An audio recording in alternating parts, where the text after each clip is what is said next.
মাদারীপুরের শিবচরে ভূমি অধিগ্রহণে ক্ষতিপূরণের টাকা না পাওয়ায় সেতু নির্মাণ কাজ বন্ধ করে দিয়েছে এলাকাবাসী। ৩৫% কাজ শেষ হলেও অধিগ্রহণের টাকা বুঝে পাননি মালিকরা। দ্রুত সমস্যা সমাধান করে সেতু নির্মাণের দাবি কর্তৃপক্ষের।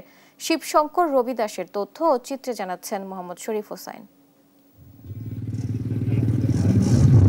মাদারীপুরের শিবচর উপজেলায় ২০২৩ সালের আরিয়াল খান নদের উপর ৯৮ কোটি টাকা ব্যয়ে প্রায় ৭০০ মিটার দৈর্ঘ্যের একটি সেতু নির্মাণ কাজ শুরু করে স্থানীয় সরকার প্রকৌশলী অধিদপ্তর। ২০২৬ সালের ৩০ সেপ্টেম্বরের মধ্যে সেতুটির নির্মাণ কাজ শেষ হওয়ার কথা রয়েছে। তবে ৩৫% কাজ শেষ হলেও এখনো অধিগ্রহণকৃত ভূমির ক্ষতিপূরণের টাকা পায়নি ক্ষতিগ্রস্তরা। এই বিষয়ে কর্তৃপক্ষকে বারবার বলেও কোনো সদুত্তর না পাওয়ায় সেতুর কাজ বন্ধ করে দিয়েছে স্থানীয়রা।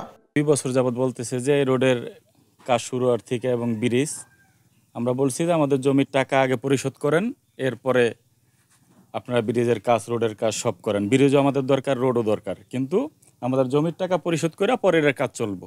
আমাকে একটু ক্ষতিপূরণ দিয়ে দিত, হয়তো আমরা একটু বাঁচতে পারতাম। এটুকু আমাকে জমি না চান নাই। এখানে দৌড়লি যাওয়ার কাম নদীর পাড়ে নিয়ে যাইতে পারতেছে না, এই জন্য আমাকে বৃষ্টি হলে ভালো হয়। সমস্যার সমাধান করে দ্রুত সেতু নির্মাণ কাজ সম্পূর্ণ করা হবে বলে জানান উপজেলা নির্বাহী কর্মকর্তা।